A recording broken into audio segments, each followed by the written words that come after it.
नमस्कार मित्रों, स्वागत है आप सभी का हमारे चैनल डिवाइन एंड स्पिरिचुअल में। आज हम भगवद गीता के पहले अध्याय अर्जुन विषाद योग का अध्ययन करेंगे।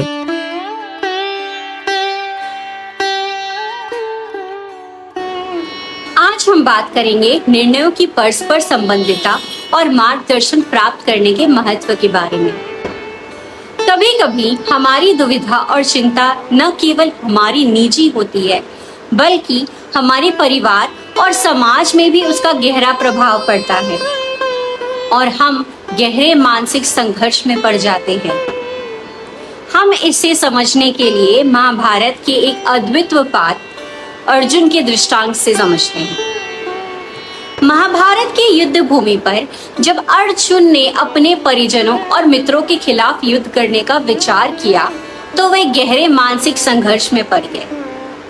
यह संघर्ष केवल उनके व्यक्तिगत सुख दुख का नहीं था, बल्कि उनके निर्णयों का समाज और परिवार पर प्रभाव पड़ने का भी था।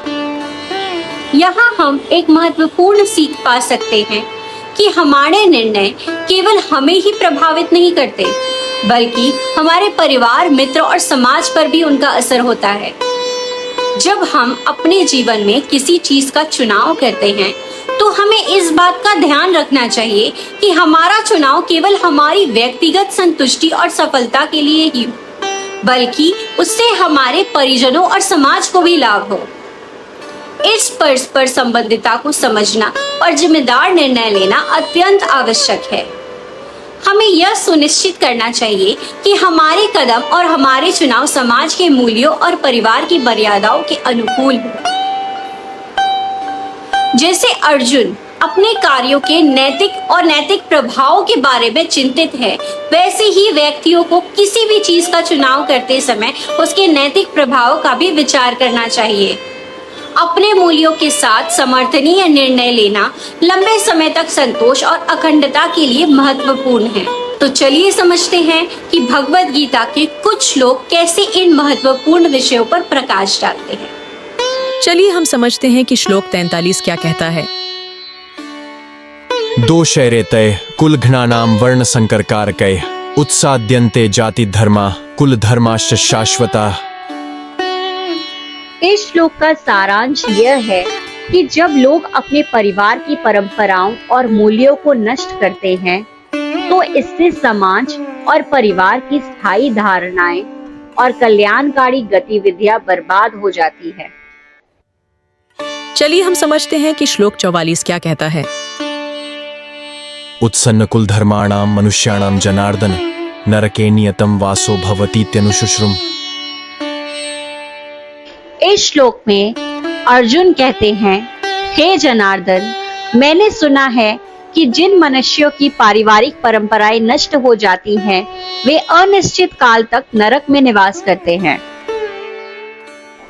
यह श्लोक युवाओं को सिखाते हैं कि हमें अपने परिवार की धार्मिक और पारिवारिक परंपराओं का पालन करना चाहिए, बुरे कर्मों से बचें और सद्गुणों का पालन करें, ताकि समाज और परिवार में शांति और समृद्धि बनी रहे। युवाओं को अपनी सामाजिक और पारिवारिक जिम्मेदारियों को समझना चाहिए और उन्हें निभाना चाहिए, ताकि समाज और परिवार की स्थिरता बनी रहे।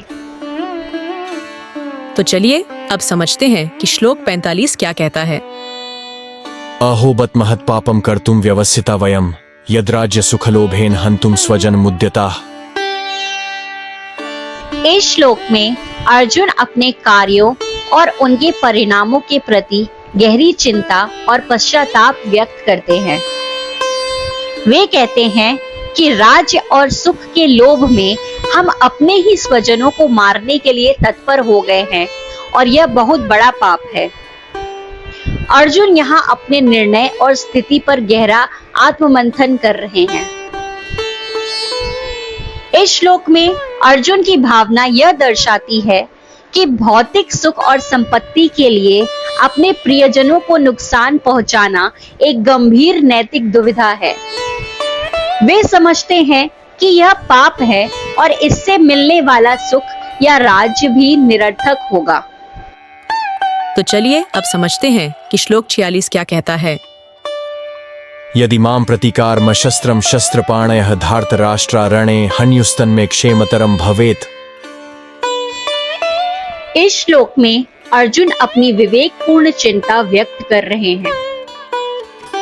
उन्होंने धृतराष्ट्र के पुत्रों के साथ संग्राम करते हुए सहस्त्रहीन और सामना न करने वाले अपने प्रियजनों को मार डालने का निर्णय लिया है। उन्हें यह विचार कर दुख हो रहा है कि अपने निर्णय के बाद भी वे धर्म और नैतिकता के मार्ग पर बने रहें। इस श्लोक से हमें यह सीख मिलती है कि व्यक्तिगत और सामाजिक उत्थान के लिए हमें हमेशा नैतिकता और धर्म का पालन करना चाहिए, चाहे जीवन की किसी भी स्थिति में हो। इन श्लोकों से यह प्रेरणा ली जा सकती है कि हमें किसी भी तरह के लोभ से बचना चाहिए, क्योंकि यह हमें गलत कार्यों की ओर प्रेरित करती है। कठिन परिस्थितियों में भी धैर्य और संयम बनाए रखना चाहिए और सही निर्णय लेना चाहिए। हमें सदैव नैतिकता और धर्म का पालन करना चाहिए, चाहे परिस्थिति कैसी भी हो। इस प्रकार यह श्लोक हमें अपने कर्मों के प्रति सचेत रहने और नैतिकता का पालन करने की प्रेरणा देती है। तो चलिए अब समझते हैं कि श्लोक 47 क्या कहता है। संजय उवाच एमुक्त्वार्जुनः संख्ये रथोपस्थ उपाविशत् विसृज्य सशरम छापम शोक संविघ्न मानसः। इस श्लोक में वर्णित है कि अर्जुन ने भगवान श्री कृष्ण से बातचीत करने के बाद अपने भावनात्मक अशांति और शोक से व्याकुल मन के कारण शस्त्रों को छोड़ दिया और अपने रथ के पीछे बैठ गए। यहाँ अर्जुन की मानसिक स्थिति का वर्णन किया गया है, जो युद्ध के पहले ही उनके विचारों और निर्णयों का प्रतीक है। इस श्लोक से हमें यह सीखने को मिलता है कि हमें कठिन परिस्थितियों में भी धैर्य और संयम बनाए रखना महत्वपूर्ण है। शोक और व्याकुलता जैसी भावनाओं पर नियंत्रण रखना चाहिए और धैर्य पूर्वक स्थिति का सामना करना चाहिए। जब हम किसी कठिन परिस्थिति में हो, तो सही मार्गदर्शन प्राप्त करके अपने निर्णयों में स्थिरता बनाए रखनी चाहिए।